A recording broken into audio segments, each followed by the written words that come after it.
that this helps to reduce fears. It is very good when we can trust people and can count on people with whom we can live without masks, right? You can cry. You can be sad. You can tell your mistakes, your defects. But what about my friend? It's myself, right? I am myself. As it should be so in the relationship of parents with their children, right?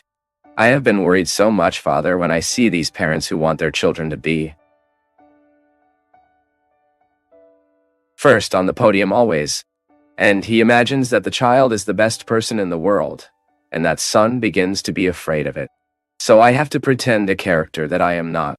I think, priest, that in the joy of being on your program, it's so good that we can find people like that, who like us as we are. That when we make a mistake, like us. When we get it right, like us. Knowing our perfections and imperfections, right? He thinks a trip is much more tasty in a train car accompanied than alone. For sure. That the worst loneliness we can face in life is when we don't have someone to share what we think and what we feel. Because you can very well be accompanied. I often say, Gabriel, that there are some women who have been sleeping with their husbands for many, many years, but they are lonely. Just as there are husbands who have also slept for many, many years with their wives and still feel lonely. Because it is too bad when you need to advance in life, whether from an effective point of view or from an intellectual point of view. And we don't have someone who helps us do this breakthrough. When we realize that we did not evolve what we could evolve, because it was lacking influence for this evolution to happen. And sometimes I keep thinking that much of the origin of the fears is precisely in this ontological loneliness. Let's say, right? The loneliness of being. When I identify that in life I am alone, when I do not have someone to share my deepest feelings, when I do not have someone to share my bolder thoughts.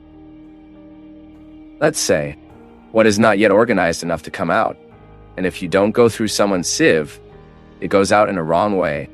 That's right. Thinking that you are talking this story of being able to trust the other and being authentic, and at the same time does not project our happiness in the other. Pierre Chardin, who is a contemporary existentialist. So, if I project my happiness in my son, it will be difficult for me to be happy. Not that I shouldn't love my son, make dreams for him and such, but when I project my realization in someone, it's that mother who didn't work out in some things in life and dreams that her daughter has to be that way. That is, I saw in a television program the desperation of mothers so that the daughters were models, and a mother spoke like this. I always wanted to be a model. It didn't work. She will be. I mean, the girl has no right to want to be something because her mother projected her.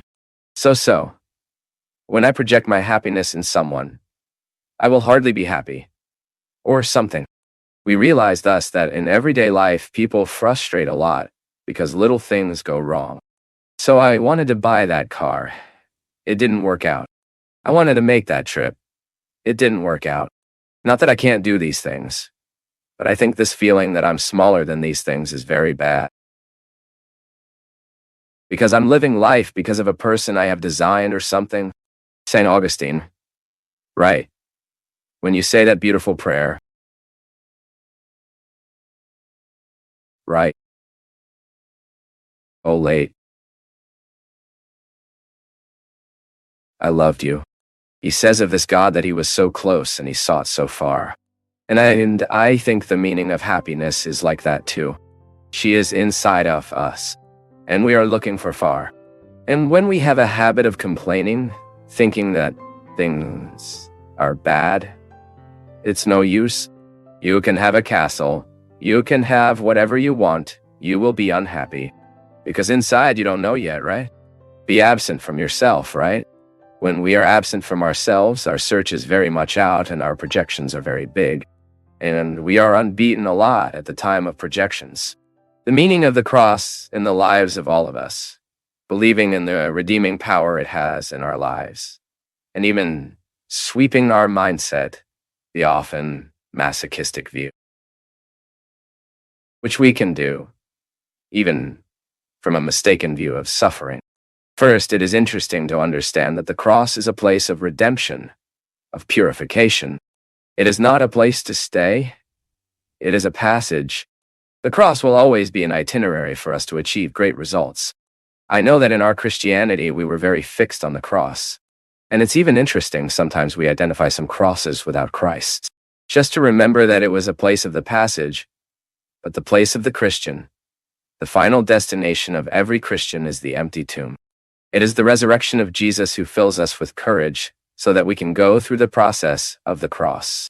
It is so rewarding for us to identify the positive dimension of the cross.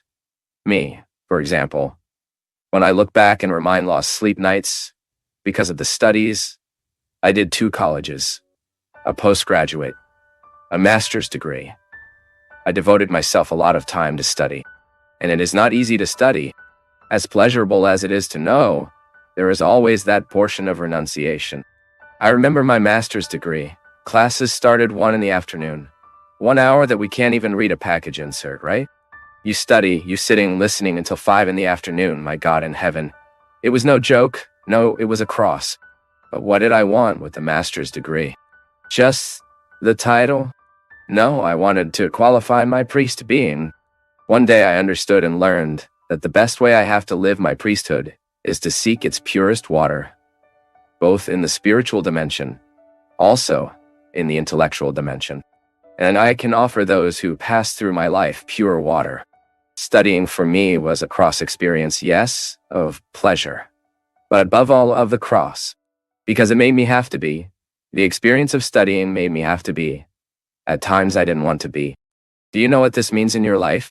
It is very likely that you have a much more demanding daily life than mine. I work a lot. I have an extremely dynamic life, and 70% of it is cross. Thank God I have the 30 of satisfaction. Traveling to me is not easy. Displacement for me is very painful. These comings and goings require me a lot. Withdraw me off my routine. They don't allow me to have a routine. In fact, this is a cross for me, but I know what God achieves in me and with me through this work. So it is a mission that I do with great joy. But the cross is the passage. It is not the definitive place. I do not live on the cross. I live cross experiences. My place is the resurrection. My place is the empty tomb. It is in the empty tomb that I do my experience of being who I am now. I am pure hope. All hope of the tomb is in me.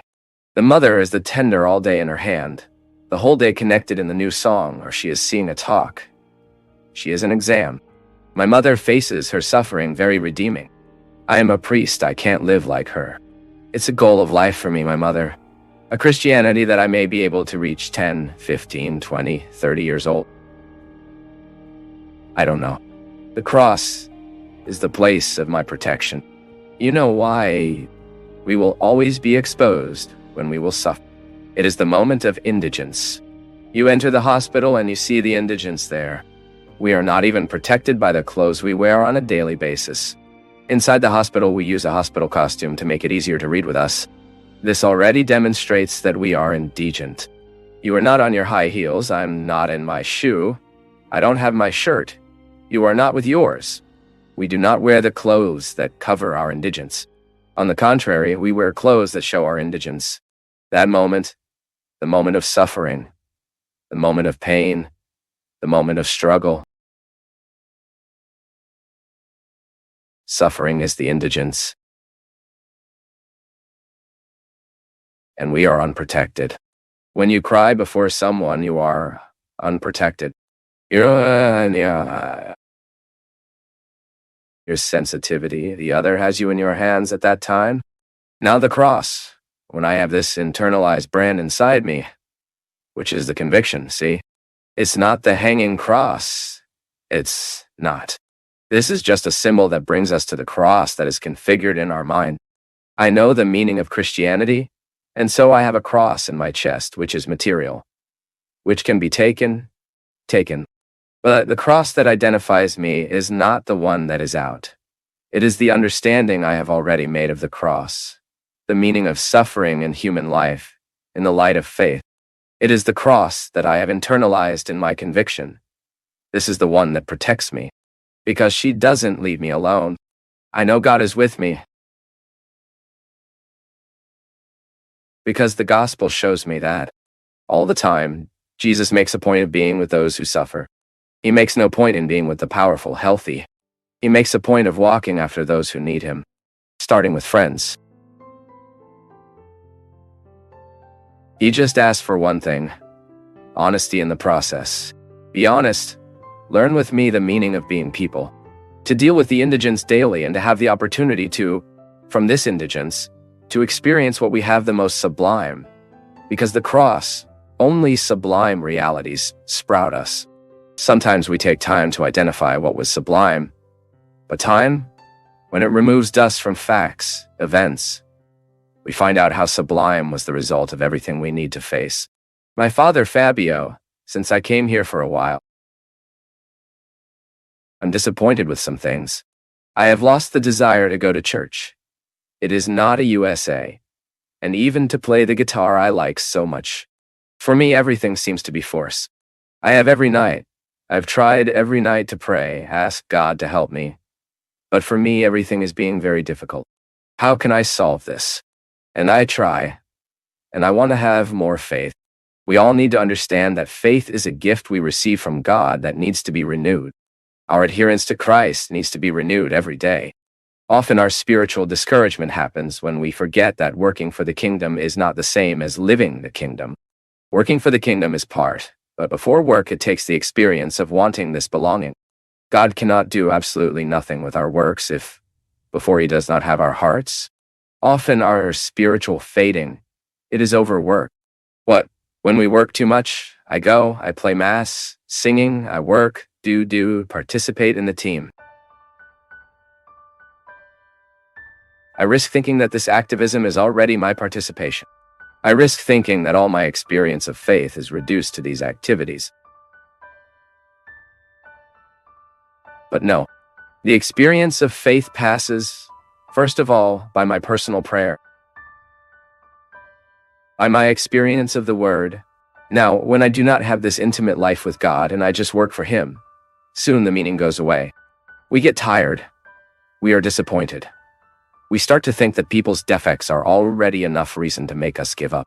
That's why I always say the work we redo within the church is not to give anything else, nothing less than a mere excuse God has to mess with our history.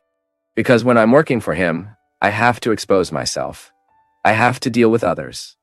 And automatically, by exposing myself and having to deal with others, my defects and qualities come to light. This is the opportunity that I will have to improve what I am man. Is not true.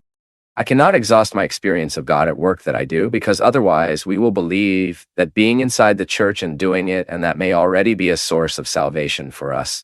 My work within the church, within the pastoral, can be an instrument of salvation, depending on how we work, depending on how we deal with the mission God gives us.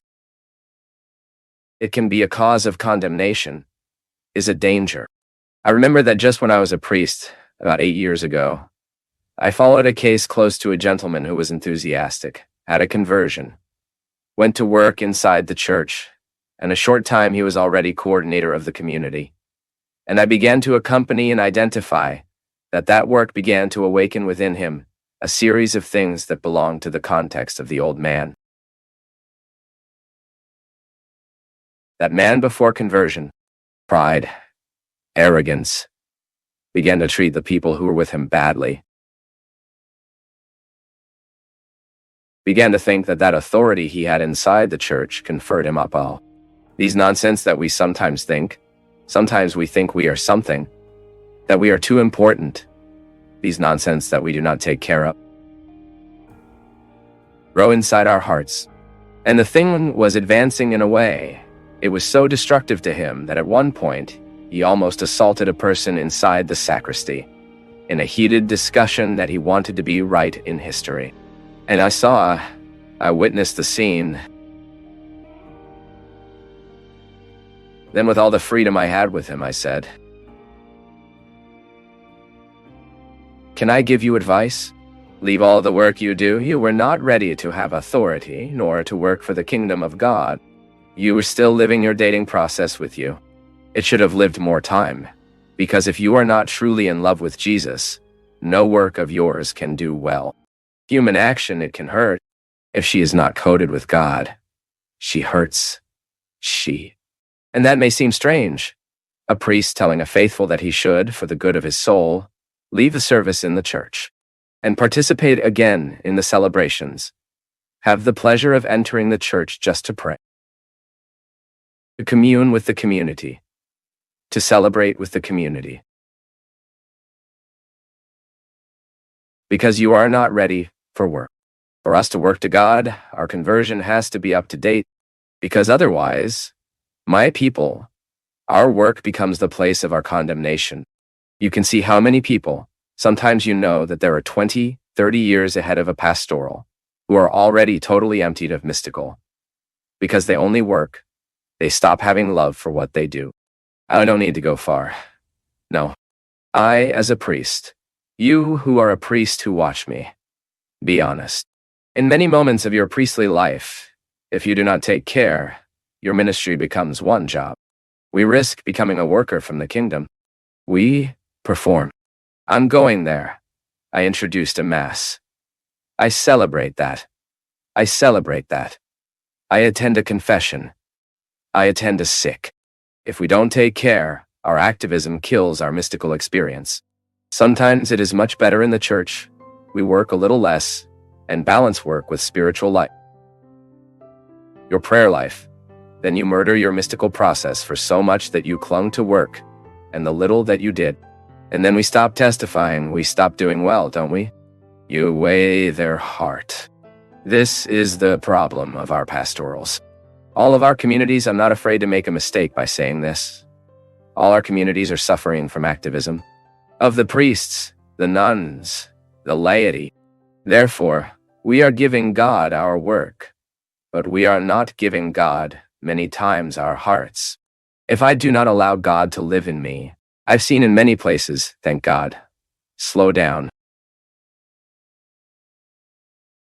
But in other times, within charismatic renewal, the servants, who are those who use colorful cullets to tongue. No. Holy Scripture says that true authority is in service. I have authority, and by recognizing the authority that the Lord gives me, it is to provide a service. It only makes sense like that. Our lives in community, my God in heaven, how dangerous we will become a group of people who live together, but have no sense at all. Life loses meaning, loses its taste, if we distance itself from the mystique that gathers us. I want to work for God. I work to God all the time, but I need that before working for God. God to work on me, because only for that the work for God has meaning. It's because when working for God, I'm giving him the opportunity he works. That's why I live. I have difficulties. That. And the moment these difficulties appear in coexistence, because we are all human, the church is human, it is a sinner. The moment these difficulties appear, that's where our Christian spirit will prevail or not. If we are Christians, if we are already evolved in this life in God, we will know how to identify our limits, cut them, and start over. Otherwise, we will die with all our flaws bear us, hurting us, and the worst, giving a terrible testimony to those who do not believe. You know that atheism in the world, it is generated precisely by us, we believe. Because the moment he sees me, I say I believe in God. But the other sees me. So, atheism is generated by us who believe. Now, when we are living the dynamics of this God in our history, then we will be an instrument of transformation where we are. Without arrogance, no arrogance, but with. Wow. So be careful, see? If you have been working for God for a long time, try to do this balance. So much so that you worked for Him if He worked on you too. If you worked more than He worked on you, careful. It may be that your work is being an instrument of condemnation and not of salvation. Coordinator of this. Coordinator of it. Coordinator. Beware. What we'll tell in the background at the last moment is how much God coordinated you. But that's how much He coordinated you. Because that's what will make a difference. Is not true? What will save us after everything is that. It's how much we loved. It's how much we were sympathetic. It's how true we were. It's how faithful we were. It's how kind, harmonious generator.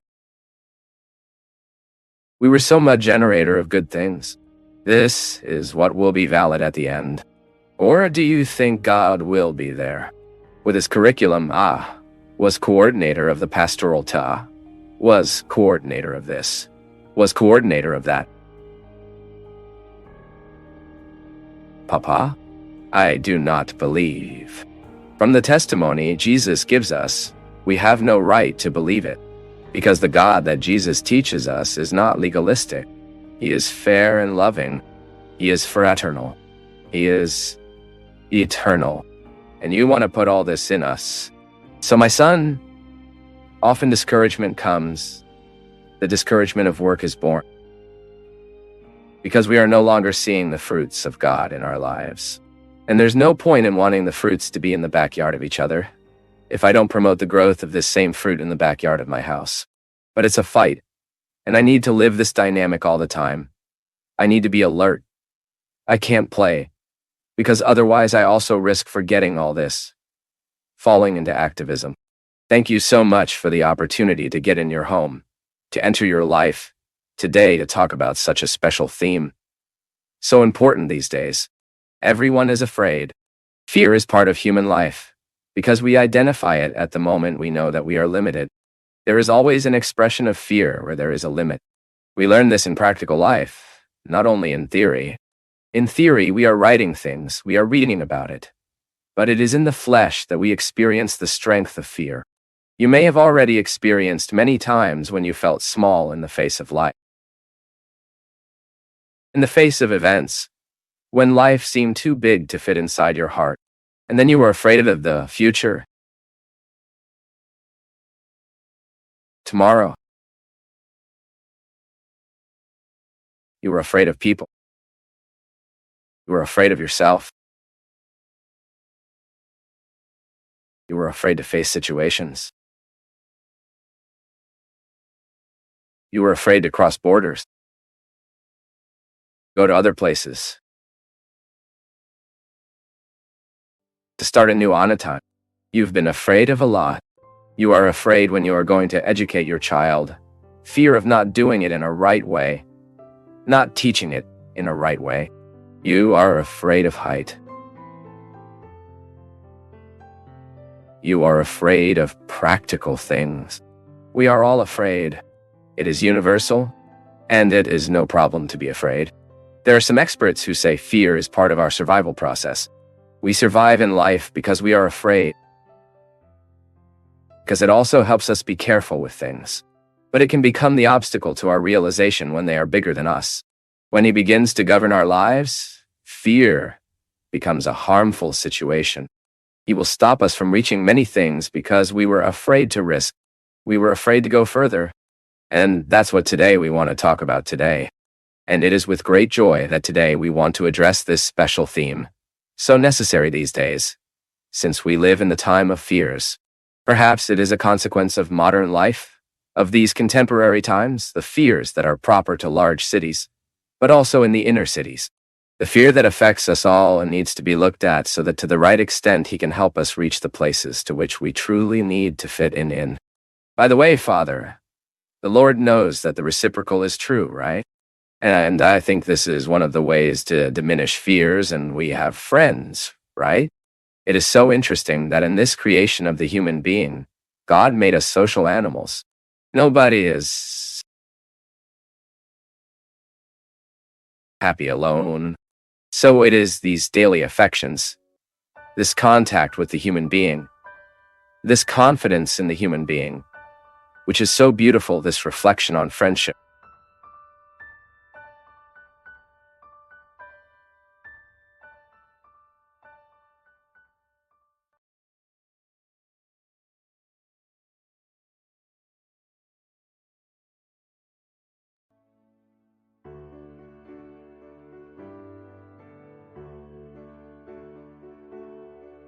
She was living an announced tragedy because she couldn't break inside her with a feeling that was destructive and had caused a kind of dependence on her. Yes, because even what is bad, we get dependent. Look, the addiction. A person who uses cocaine, for example, he knows that cocaine destroys it. And yet, she doesn't know how to say no to cocaine addiction. Yes, we can be addicted to people just as a person addicts in cocaine. It creates within the mind such a narrow, so dangerous, so vigorous dependence that the one who is living slavery can come to death. We saw, for example, that couple of the girl who was thrown from the building. That everything, the building's surveillance cameras showing the boy's aggression, that cruelty, that cowardice. Then you hear from the family that he was not a violent guy. It is very difficult for us because we are talking about a situation from images that have been shown to us. And there is no docile person, a loving person, a person of dialogue. No, there is an extremely aggressive man. Now, and what did this couple live before that night of the murder? How was that relationship? Did parents, mothers, brothers, friends have access to that girl's feelings? The feelings of that boy? Because we who are created inside, and the story went on in Garapuava, right? We have so much access to each other. We would even call gossip cause of it, right? But in the interior, it is like this. In large cities, people are more diluted. But in the countryside, inside, we know a little more about each other's life. And you know what the big problem is? When we realize that there is a slavery there, that there is suffering there, and we do not make the liberation movement because we have to interfere. Yes, if we know that someone is experiencing a process of slavery, it is our obligation to get there lovingly through people who can access and offer help. Just as these men shouted to Bartimaeus, unlike the first ones who had quiet, the seconds say, "Courage, get up. The master calls you."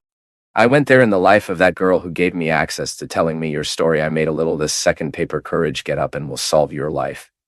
It is not fair that you are heading for a marriage knowing that you have already identified that this man does not love you, and that it is no use just loving it. The marriage does not work with a part just loving it. The marriage does not work with a part just loving.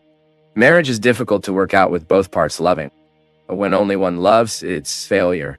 Already, right away. So the cloak. Sometimes we curl into this fetid cloak of slavery and think that he is the only thing we deserve to have. Sometimes he is the only warmth we think is deserved. No, you deserve much more. And just have the courage to judge you, to give up it, suffer the consequences of giving up. Because even who makes us bad we miss. Father. But I don't know how to live without him. I know I don't know how to live without him. But from the moment you take a distance and live the suffering of the break, you will identify that the best thing in life is to live without a T. You don't know how to live without it. You think it will suffer a lot. It's because you are still wrapped in the cloak of discomfort you think is the only thing you deserve. When you give up this cloak and let it fall and start walking toward the cure, because God does not leave us abandoned. My people, put it in your head.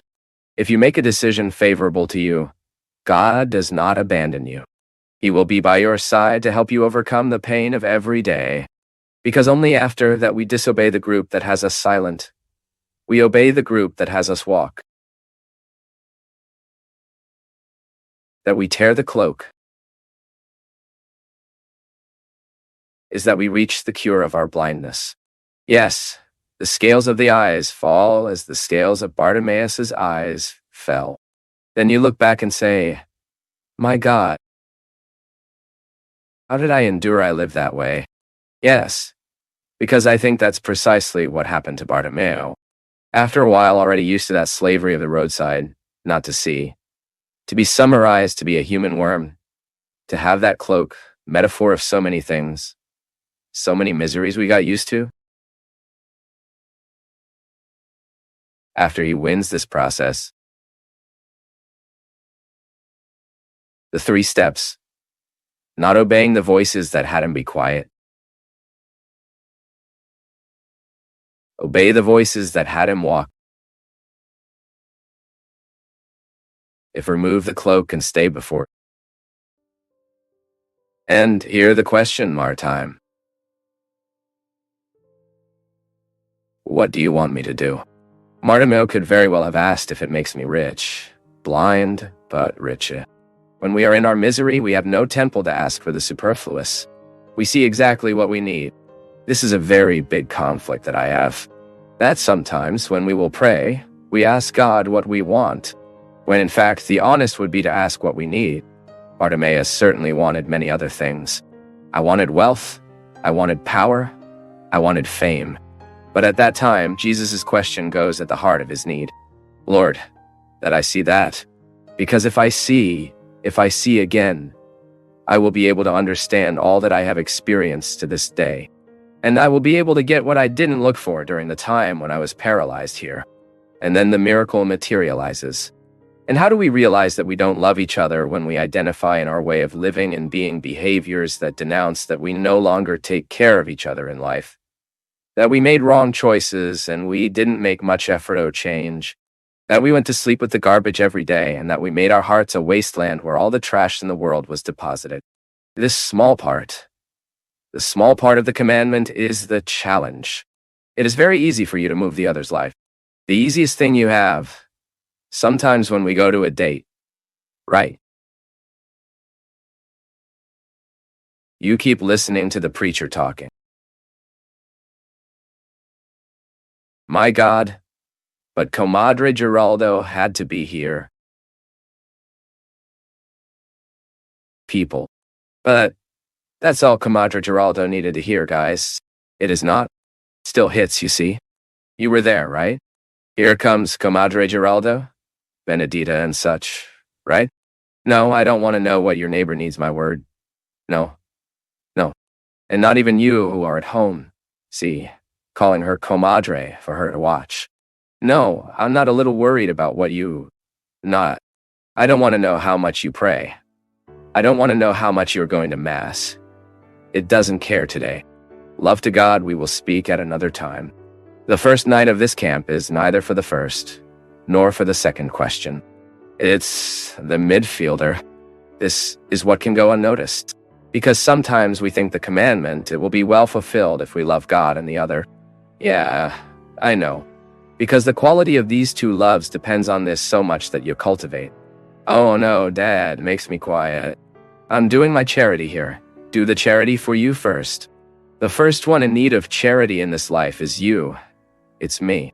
It's the moment when we look at ourselves. It is the moment when we gather. It is the moment when we take care of each other. It is the moment when we love each other. Because that is where God is acting in the ability he has to erect. To make him happen. And then your neighbor will benefit from the human being who is gradually being worked on by the strength of the love that God manifests in you. And the whole family thanks you after you love yourself. And your friends will thank you because you love yourself. And your neighbors will thank you because you love yourself. And the sky will be partying because you love yourself. Because where there is a realized human being, God will be revealed. Look at a happy human being, and you can say, he is among us, through this creature here. How many times, my people, how many times have you experienced desolation in your heart, and you haven't been able to love anyone? It is amazing how much this unloving, that destroys us. How much it disables us to look intelligently at God and people. Isn't it? How much your contempt for yourself makes you a person 80. How much your contempt for yourself makes you unpalatable with the other.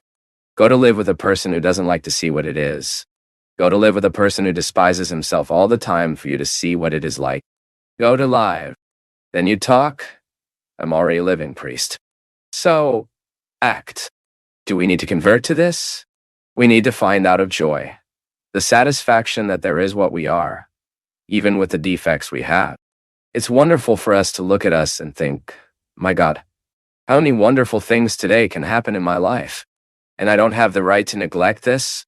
Is it God who looks at me, to you today? Mira, because God aims. It's a lot of people, but he aims. My conversation is with you. It's you I want. It's you. Ready. It's yourself. Do you know what I want to do in your life? May you, yes. Otherwise, you will have to make too much effort. It is not necessary. When love hits us, everything gets lighter. Do you work? From the yeah. Do you get damage? He takes so. But you take happy.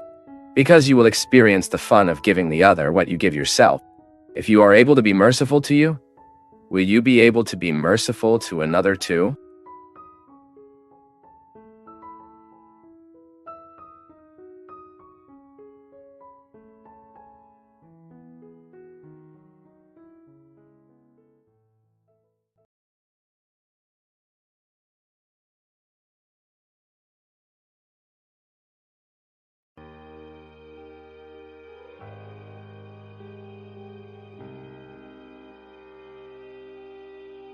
Reflection is the best medicine to cure our anguish, our sufferings, because when we reflect wisely with balance, we have a possibility to expel us oppressive feelings. Suffering is produced in our mind, right? Everything you suffer suffers because it goes through your thinking. I know that in everyday life, we usually refer to the heart as the thirst for suffering. But no, this is just a metaphor. The heart as a place of love, feeling, because of being the center of life, right? It is the heart that throws the blood, which distributes the blood to the body. So there is a whole meaning. But it is in mind that things happen. It is interesting because sometimes our suffering, it is the fruit of our thinking. Many times, not always, right? You correct the thought, you naturally correct suffering.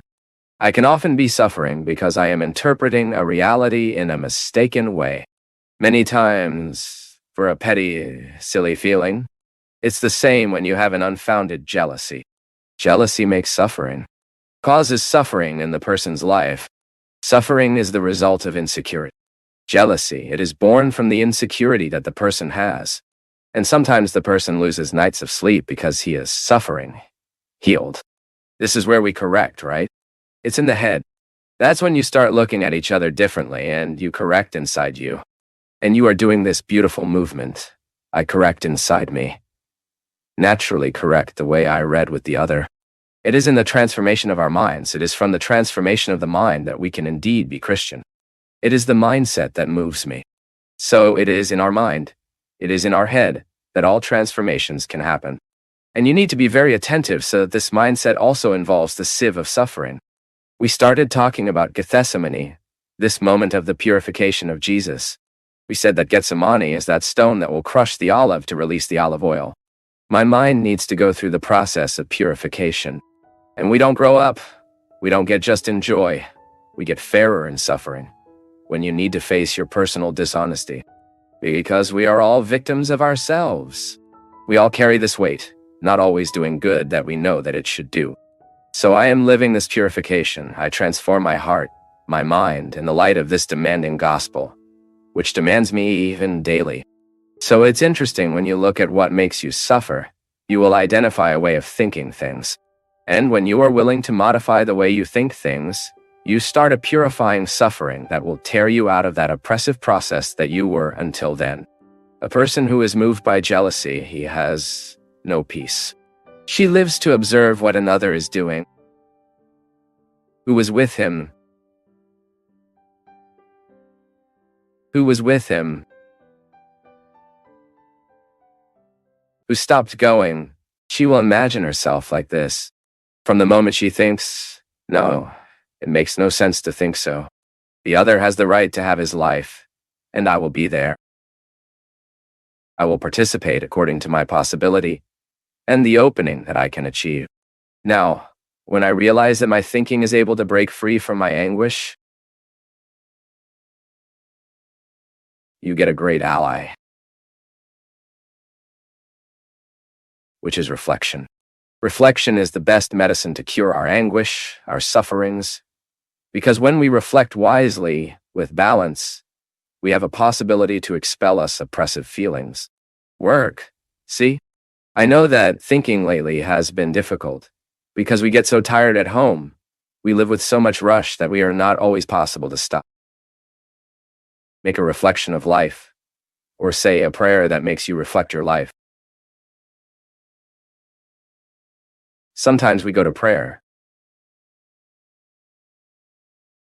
but we go with so much to ask you not to reflect time. I say again, the context of events needs to help us think of life. So you look at the more parsimony, more patience, more calm. I think that the more we bring the reflection to our lives, the more we get free. Jesus said that, right? You know the truth, and the truth will set you free. What is this truth? How do we come to the knowledge of the truth? Plunging into ourselves? If you want to know the truth, you have to dive into yourself. It is here that everything is revealed. When I begin to have the knowledge of my functioning, I stop being oblivious to myself. Then I start dealing with me better. It's interesting, my people. Also, many of our sufferings are born and are kept because we do not know how to deal very well with us. We sometimes spend a lifetime without venturing out. We spend our lives without venturing into the experience of self-knowledge. We live too much. We live all the time outwards. This becomes useful people, without consistency. And that's so sad when you realize that you are lacking consistency, that when we lack consistency, it does not stop standing. Jesus realized to live his Gethsemane, despite his suffering, despite finding it difficult. Holy Scripture tells us that he realized because of the human consistency he has achieved throughout his life. Jesus did not play, said us. He seriously took the possibility of being the son of Mary to be the son of Joseph. He faced his humanity. He lappled his daily humanity. Or do you think he didn't have the same difficulties as us? Of course, it had. He also lost patience. He also experienced the intolerance of him, of course. But it was there. Cut, in line with the inherent divine essence.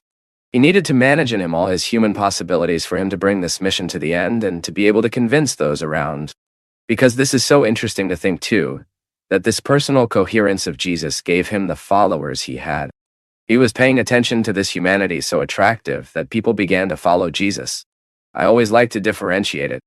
Before doing an experience of Jesus, the Son of God, people did an experience of Jesus, son of Mary and Joseph, an unforgettable human being, an admirable human being. I am just wanting pedagogically drawing attention to the human dimension that Jesus took care daily in himself, even because Christ glorified only after the resurrection. Until then, it was the experience of a human Jesus, a man who was able to love the miserable, a man who had all the time a sympathetic heart to surrender to the poor, a man who was able to approach the lepers of the prostitutes, the thieves, who had beautiful, transformative words, which had an attractive discourse, because he had a new way of seeing the human being in God. That's all inspired by Spirit, of course. But humanly, truly incarnate, the formidable human being could say, the human being with courage, the human being with determination. Because I live here the same challenge, I also have divine affiliation, of course, different from Jesus. But I'm dipped by my baptism on it, you are too. So we have the opportunity to live this first human improvement, of course, with more effort. Because I am a sinner. You too. But we are aided by divine grace. The glorious Christ is manifested in me, granting me daily courage and strength.